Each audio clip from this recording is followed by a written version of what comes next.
गजानना चरणी नतमस्तक होते.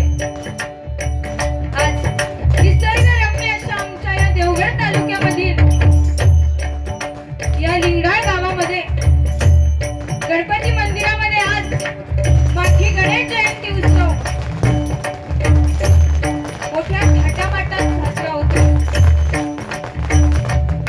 त्याचप्रमाणे आज या ठिकाणी श्री सत्यनारायणाची महापूजा आयोजित केली आहे आणि या माठी गणेश जयंती निमित्तानं आज या ठिकाणी महिला डबलबारी भजनांचा जंगी सामना या ठिकाणी आयोजित केला आहे.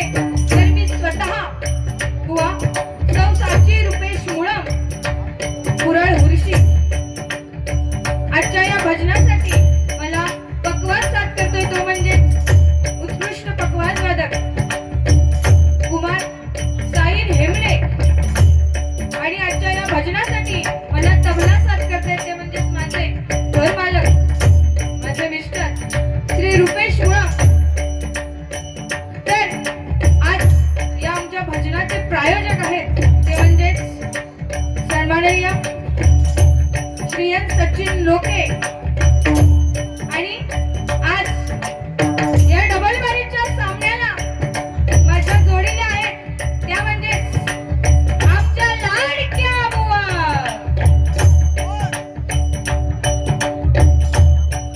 काय हसता बघा. तर आजच्या डबलबारीच्या सामन्याला माझ्या जोडीला आहेत त्या म्हणजे बुवा कुमारी रिया मेस्त्री.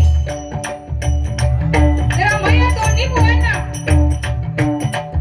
भजनासाठी प्रायोजक आहेत सन्माननीय चंद्रशेखर लोके. तर या ठिकाणी आम्हा दोन्ही बुवांना डबलबारी करण्याची सुसंधी दिली त्याबद्दल गणपती देवालय लिंगाळगाव ट्रस्ट आणि लोकेवाडी मित्र परिवार यांचे मी माझ्या श्री गजानन प्रसादिक महिला भजन मंडळाच्या वतीने आभार मानते. त्याचप्रमाणे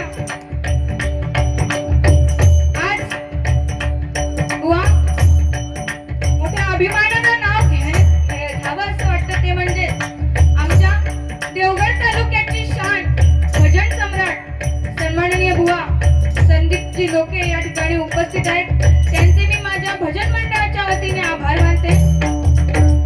तसेच इथे माता भगिनी सुद्धा बुवा फार मोठ्या प्रमाणात उपस्थित आहेत. त्यांचे मी माझ्या भजन मंडळाच्या वतीने आभार मानते. आम्हा दोन्ही बुवांचा आवाज कसाही असो पण तुम्हा सर्वांपर्यंत पोहोचवण्याचं काम साऊंड सर्व्हिसवाले दादा करतायत. खरोखरच अतिशय उत्कृष्ट अशी साऊंड सर्व्हिस आहे. त्यांच्यासाठी एकदा जोरदार टाळ्या वाजवा. तर त्यांचे मी माझ्या भजन मंडळाच्या वतीने आभार मानते. तसेच इथे जमलेल्या माझ्या लाडक्या भजनप्रेमी भाविकांना विनम्र अभिवादन करून 64 कलेचा दाता गणपती गजाननाला साकडं घालून महाराष्ट्राचे आराध्य दैवत छत्रपती शिवाजी महाराजांस वाणाचं मुद्रण करून माझी ग्रामदैवता आई पावनाई पुरवाणी चरणी नतमस्तक होऊन विद्येची देवता सरस्वती माते चरणी लीन होऊन माझी गुरुमाऊली सुप्रसिद्ध बुवा श्री अजित मुळम यांच्या चरणाशी नतमस्तक होऊन तुमच्या आमच्या आणि बुवांच्या मातृपितृ देवतांना नमस्कार करून मी या डबलबारीच्या जंगी सामन्याला सुरुवात करते. जय हिंद जय महाराष्ट्र. जय हिंद जय महाराष्ट्र.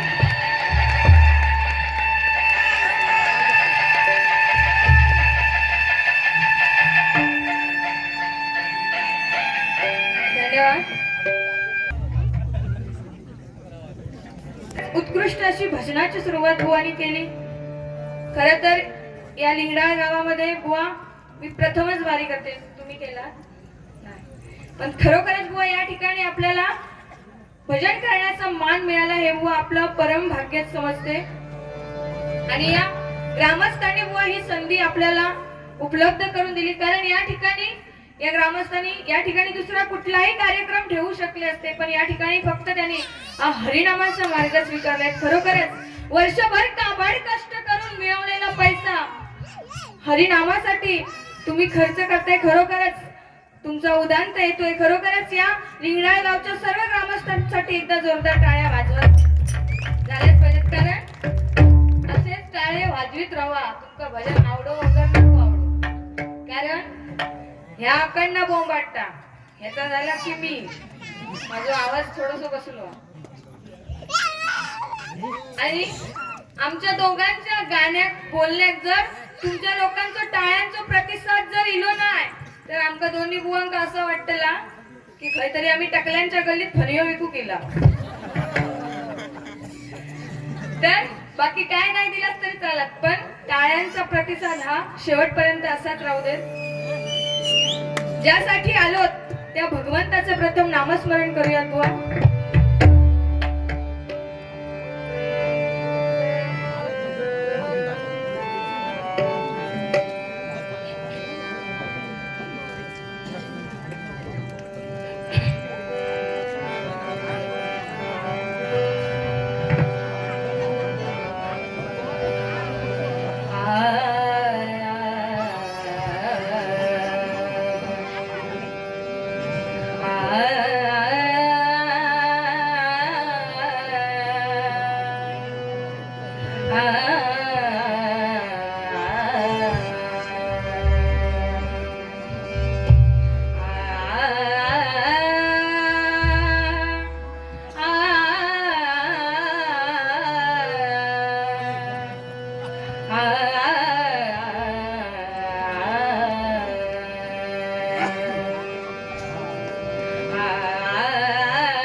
वंदन माझे श्री गणेशा, गौरी नंदना जगदीशा.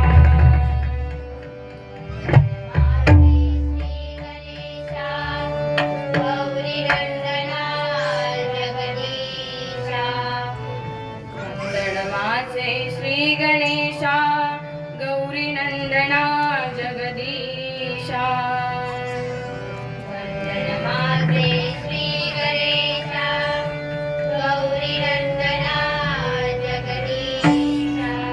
सकल जनांचा दाता तू, सकल जनांचा दाता तू, सकल जनांचा दाता तू, सकल जनांचा दाता तू. दीनदयाळा प्रथमेशा,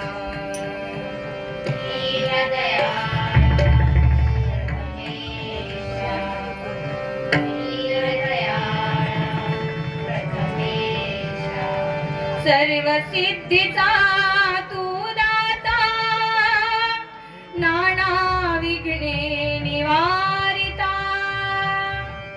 सर्व सिद्धीचा तू दाता, नाना विघ्ने निवारिता. सर्व सिद्धीचा तू दाता, नाना विघ्ने निवारिता.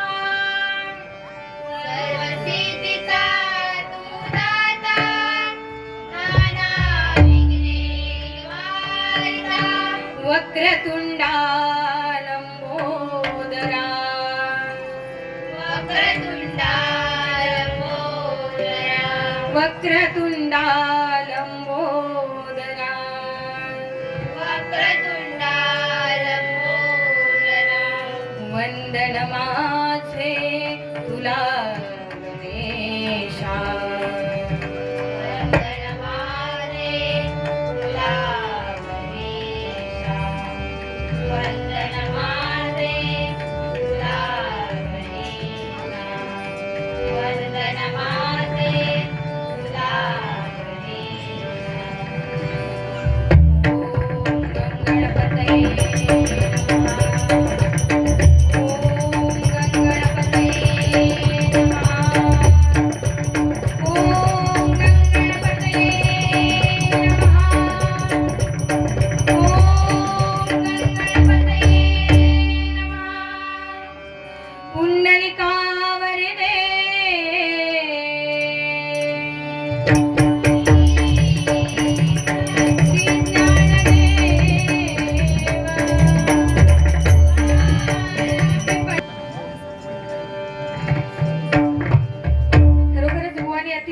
सुंदर अशी भजनाची सुरुवात केली. नोटेशन घेतलं बुवांनी.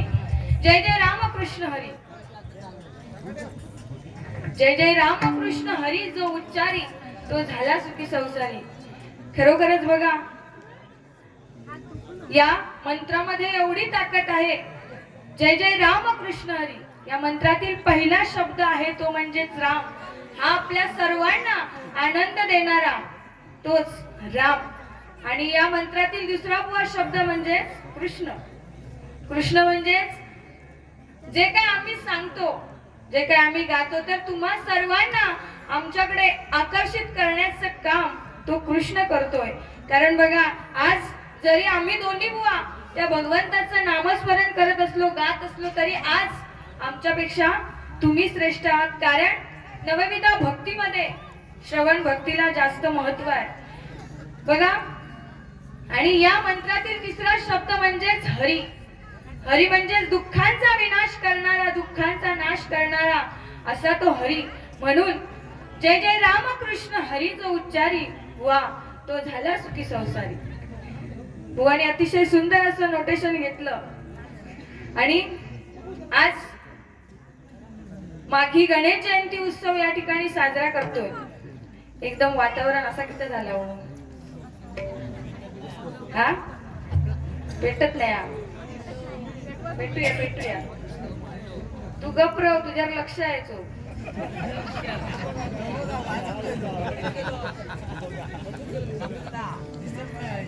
खरोखरच बुवानी सांगितलं काय की देवांतक आणि नरांतक हे दोन राक्षस. पण ते बुवा खरोखरच सांगितलं तुम्ही. पण रुद्रकेतू नावाचा बुवा ब्राह्मण, त्याला दोन जुळे पुत्र होते, देवांतक आणि नरांतक. यांनी हे उगाच बुवा उन्मत्त नाही झाले, उगाच त्यांनी हाहाकार नाही वाजवले. कारण त्यांनी आधी काय केलं की आपल्या एका पायाच्या अंगठ्यावर उभं राहून त्याने अनेक वर्ष शंभूदेवांची तपश्चर्या केली. त्या दोन्ही मुलांनी, रुद्रकेतूच्या मुलांनी, देवांतक आणि नरांतक यांनी एका पायाच्या अंगठ्यावर अनेक वर्ष उभं राहून शंभूदेवांची तपश्चर्या केली. आणि शंभूदेवांचं मन जिंकून घेतलं आणि त्यांच्याकडून वर मागून घेतला की आम्हाला त्रैलोक्याचा राज्यकारभार पाहिजे म्हणून. आणि शेवटी शंभू महादेवच ते भोळे सांब सदाशिव त्यांची कोणीही तपश्चर्या करू लगेच प्रसन्न होणारे असे शंभूदेव. आणि या दोघांनी त्रैलोक्यावरती राज्य केलं. सारा हाहाकार माजवला या त्रैलोक्यामध्ये. आणि देवी अदिती माता आणि कश्यप ऋषी यांना प्रश्न पडला की या दोन राक्षसांपासून आपली सुटका कोण करून घेईल. म्हणून त्यांनी गणरायाची आराधना केली. तेव्हा गणरायाने सांगितलं अदिती मातेला की या दोन्ही पुत्रांचा नाश करण्यासाठी मी माते तुझ्या उदरी जन्म घेईन. तेव्हा माघी गणेश जयंती दुपारी माघ शुद्ध चतुर्थीला बुवा दुपारी 2 प्रहरी मध्यानाला या गणरायाचा जन्म झाला. आणि म्हणून बुवा आज आपण ही माघी गणेश जयंती साजरी करतोय. खरोखरच आज असंख्य असे राक्षस बुवा, उगाच काय पण ते का म्हणू नको, किती म्हणजे आपल्या संस्कार म्हणजे डोक्यावर टोपी बिपी घालून निघले. खरोखर त्यांच्यासाठी एकदा जोरदार टाळ्या वाजवा. तर अशा दृष्टांचा नाश करण्यासाठी गणरायाने आपल्या अनेक अवतार घेतले. आणि खरोखरच बुवानी अतिशय सुंदर असं सांगितलं काय, पाचवी बिचवी नाही ना कोणची, नाही हुमिंग गोमटा होती म्हणून म्हणतोय.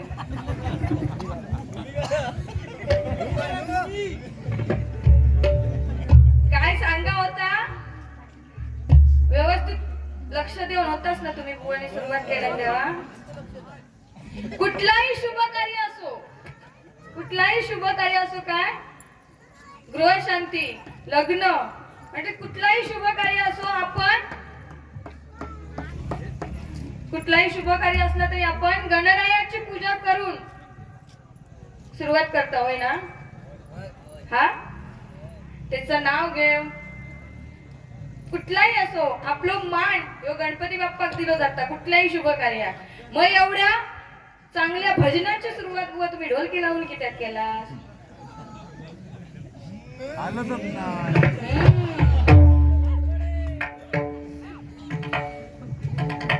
कारण बुवा भजनाची संस्कृती बुवा ढोलकी बुवा वाजू नका असा बुवा मी म्हणणार नाही. त्याका सुद्धा वेळ हा त्या सुद्धा एक वाद्याचा. पण पकवाज म्हणजे कोण?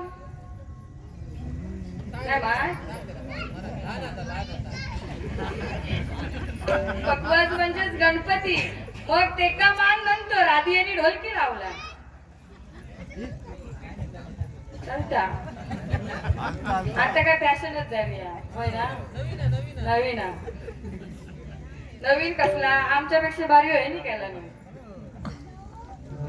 पण काय सांगता मी माका म्हणता हे बुवा काय तसे बोलणार नाही. तसं काय आमचं होत नाही. जा काय असत तर प्रेमान. पण जा चुकता तर सांगू नको या. प्रेम करून करणार काय म्हणतात? तुम्ही कधी प्रेम केलास? ओ काका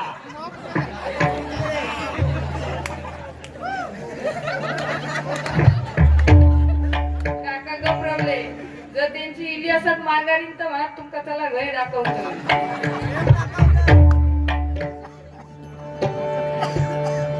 तर खरोखरच बुवा आज भजनाची संस्कृती ही बिघडत चाललेली आहे. बरोबर होय की ना? आजकाल भजनात बुवा प्रार्थना कधी नोटेशन कधी गजर कधी घेताय. हा काय गजर असता एकाच कडव्याचं आणि सगळी गाणीच भरलेली असत.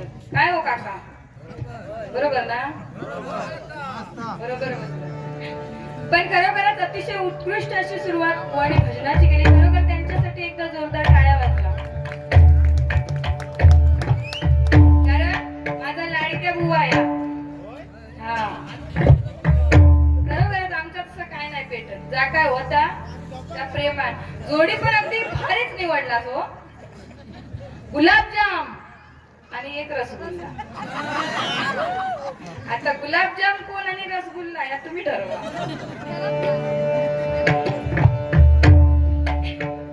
त्या ठिकाणी नोटेशन सादर करते.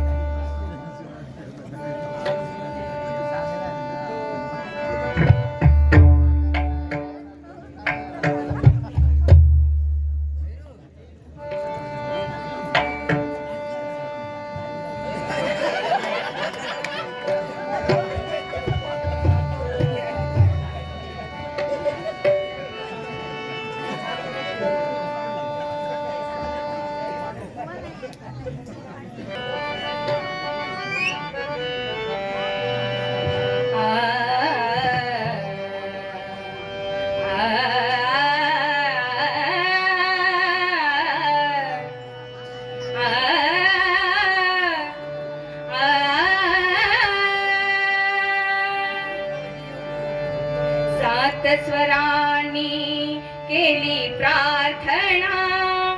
सात स्वरा